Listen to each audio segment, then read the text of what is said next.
आप कल्पना कीजिए कि अगर जितने भी यूट्यूब के चैनल हैं उन पर इसी तरह की निगरानी शुरू हो गई, कोई भी सही खबर आप नहीं दिखा पाए। अच्छा, आपके ऊपर भी दबाव है भाई। अब आपके पास 4-5 लोगों की टीम है, कोई वीडियो की एडिटिंग करता है, कोई फील्ड में जाकर रिपोर्टिंग करता है, उसको भी तो चलाना है आपको ना। यूट्यूब पे चलने लगा, फेसबुक पे चलने लगा, रील चलने लगी। रील इतनी ज्यादा चलने लगी कि बिहार के चुनाव में प्रधानमंत्री जी कहे, बोले अच्छा कुछ नहीं कर रहे हैं, तुमको फ्री में डाटा दे रहे हैं ना, रील बना रहे हो ना, तुम लोग कमा रहे हो ना। अगर देश का, मैं कहता हूं 140वां हिस्सा अगर इनके खिलाफ खड़ा हो जाए, कितने जेल में डालोगे भैया तुम? चलो डालो जेल में सबको, डालिए सबको जेल। जब कुछ गलत किया नहीं है तो डरना किस बात का? जो सच्चाई है उसके साथ खड़े होना है, वो खबरें दिखानी है। और इस लड़ाई में 95, 96, 70% नहीं, 100% आपके साथ खड़ा हूं मैं, 100%।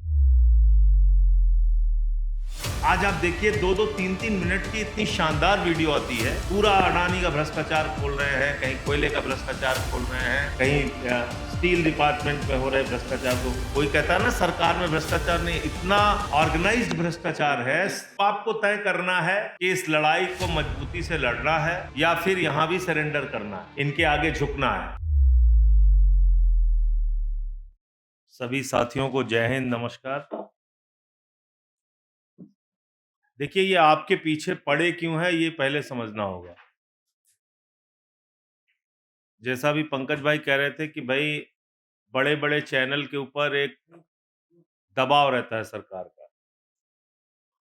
दबाव कैसा रहता है? विज्ञापन का दबाव रहता है, प्राइवेट प्लेयर्स जो उनको विज्ञापन देते हैं उसका भी दबाव रहता है, गवर्नमेंट के विज्ञापन का दबाव रहता है। तो सरकार कहती है ये खबर नहीं चलेगी, उस चैनल की मजबूरी है, या तो वो विज्ञापन लेके अपने कर्मचारियों की तनख्वाह दे या फिर वो खबर नीचे गिरा दे। तो ज्यादातर लोगों ने ये किया कि भाई उन्होंने खबर को नीचे गिराना शुरू किया। फिर थोड़ा और बात बढ़ी आगे तो 2-4 ईडी सीबीआई के छापे डलवा दिए चैनल के मालिकों के यहाँ। उससे फिर और डरे, कुछ पत्रकारों पे मुकदमे लिखवा दिए, उससे और डरे। धीरे धीरे कुल मिला के सरकार का डर डर जो है वो काम करने लगा, और जितने भी बड़े चैनल थे वो आपकी जिंदगी से जुड़े हुए मुद्दों को दिखाना उन्होंने धीरे धीरे बंद कर दिया। चलिए वो भी ठीक है। फिर वो, उनका नाम पड़ गया गोदी मीडिया। फिर वो दिन रात तारीफ तारीफ पे तारीफ, कोई गलत से गलत कर दे सरकार की ओर से उसको नहीं दिखाना है, तारीफ में लग गए। अब जो लोग इस बात को सहन नहीं कर पाए, उन्होंने या तो खुद से इस्तीफा दे दिया या चैनल ने उनको निकाल दिया, जिसका एक उदाहरण खुद पंकज जी हैं। अब उन्होंने ये माध्यम शुरू किया। अब ये बहुत सफल माध्यम निकल गया आपका। यूट्यूब पे चलने लगा, फेसबुक पे चलने लगा, रील चलने लगी। रील इतनी ज्यादा चलने लगी कि बिहार के चुनाव में प्रधानमंत्री जी कहे, बोले अच्छा कुछ नहीं कर रहे हैं, तुमको फ्री में डाटा दे रहे हैं ना, रील बना रहे हो ना, तुम लोग कमा रहे हो ना। तो बोले तो कमाने भी लगे ये लोग। नेशनल दस्तक वाले भी कमा रहे हैं, मॉल्टिक्स वाले भी कमा रहे हैं, इनके साथ के लड़के भी कमा रहे हैं और चिल्ला भी रहे हैं। हमसे पूछते भी हैं कि नेताजी बताइए, इसका जवाब तो आपको देके जाना होगा। कहने तो हम भूल गए थे कि जाना होगा देके, ये सब तो खत्म हो गया था, गोदी वालों को तो हमने ठीक कर लिया था, ये सब कहां से आ गए? तो बोले अब इनको ठीक करना है। और मैं समझता हूं कि ये काम अगर वो करने में सफल हो गए तो उनका 100% काम हो जाएगा। अभी तो कुछ चैनल की बात हो रही है ना, 4 PM, मॉलिटिक्स, नेशनल दस्तक, मुकेश मोहन, राजीव निगम, ऐसे कुछ लोगों की बात हो रही है ना। आप कल्पना कीजिए कि अगर जितने भी यूट्यूब के चैनल हैं उन पर इसी तरह की निगरानी शुरू हो गई, कोई भी सही खबर आप नहीं दिखा पाएंगे। अच्छा, आपके ऊपर भी दबाव है भाई। अब आपके पास 4-5 लोगों की टीम है, कोई वीडियो की एडिटिंग करता है, कोई फील्ड में जाकर रिपोर्टिंग करता है, उसको भी तो चलाना है आपको ना। तो अब उस पे उनकी निगाह पड़ गई है कि अच्छा ये रील से पैसा कमा रहे हैं, ये यूट्यूब पे अच्छा लाखों लाख व्यूज हो रहा है इनका, शंभू का, इनको ठीक किया जाए। तो ये ठीक करने की कोशिश है। अब आपको तय करना है कि इस लड़ाई को मजबूती से लड़ना है या फिर यहां भी सरेंडर करना है, इनके आगे झुकना है। मैंने तो तय किया है भाई, झुकना नहीं है।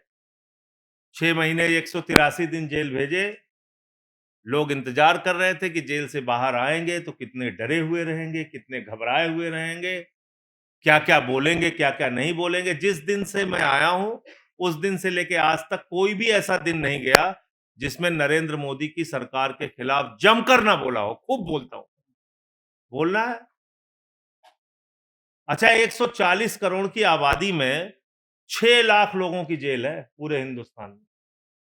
6 लाख लोगों की। भरो जेल, डालो सबको। अगर देश का, मैं कहता हूं, 140वां हिस्सा अगर इनके खिलाफ खड़ा हो जाए, कितने जेल में डालोगे भैया तुम? चलो डालो जेल में सबको, डालिए सबको जेल में। तो पहली बात तो ये जेल, मुकदमा, लाठी डंडा, इसका भय अपने दिमाग से निकालना होगा।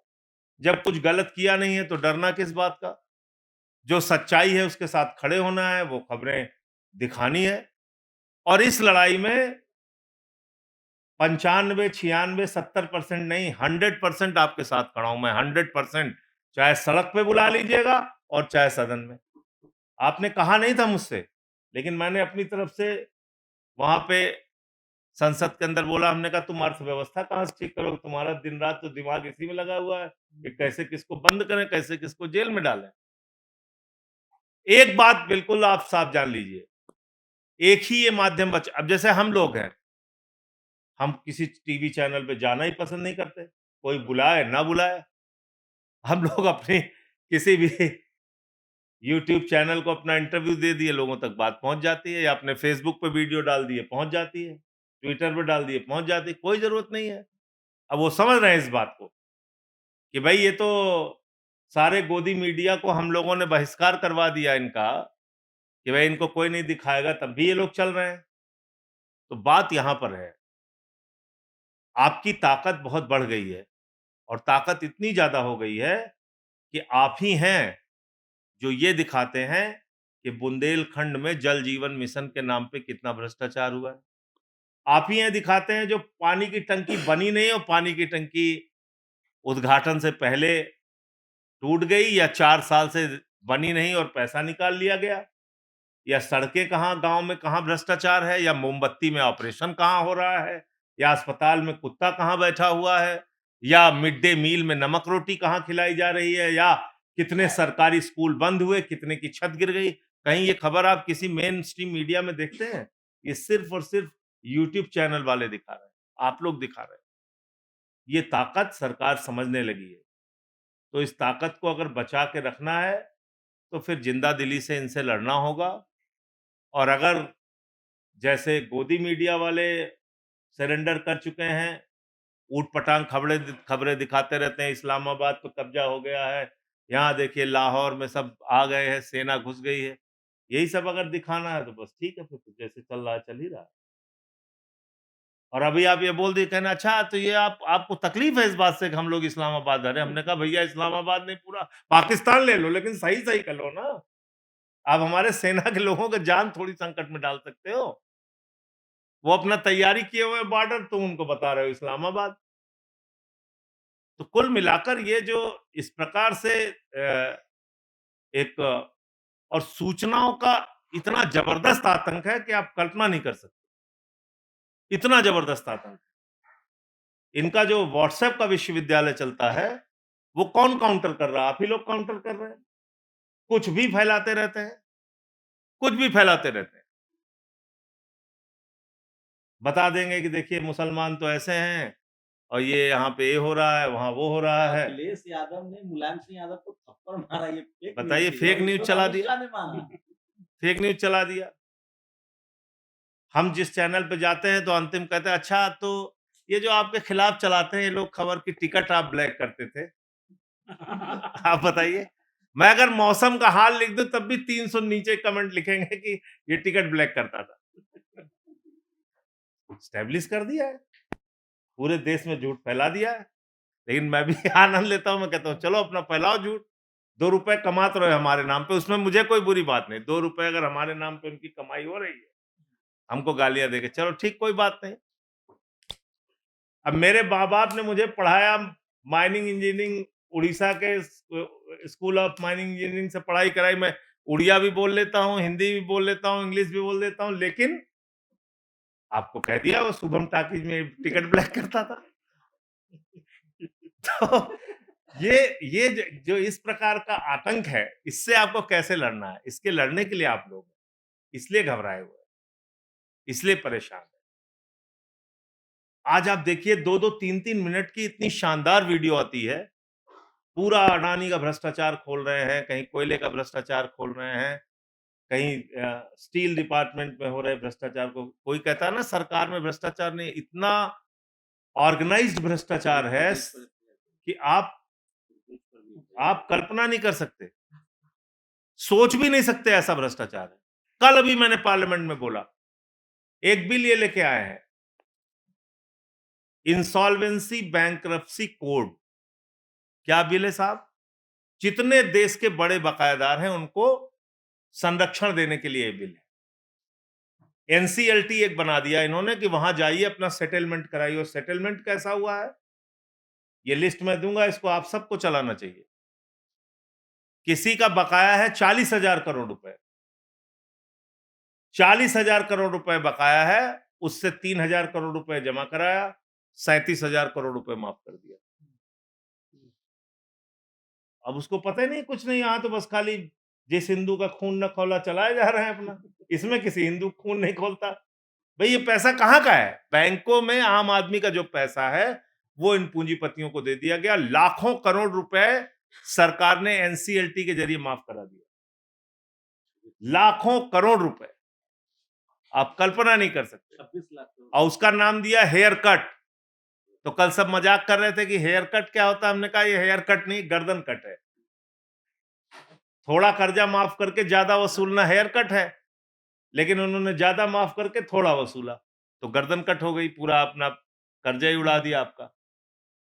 तो कुल मिलाकर मैं ये कहना चाहता हूं कि आप एक सच की लड़ाई लड़ रहे हैं, सच्चाई को लोगों तक पहुंचा रहे हैं, दिखा रहे हैं। ये अपनी जंग जारी रखिएगा और इस लड़ाई में हम लोग जैसे भी आपका साथ दे सकते हैं, आपके साथ रहेंगे।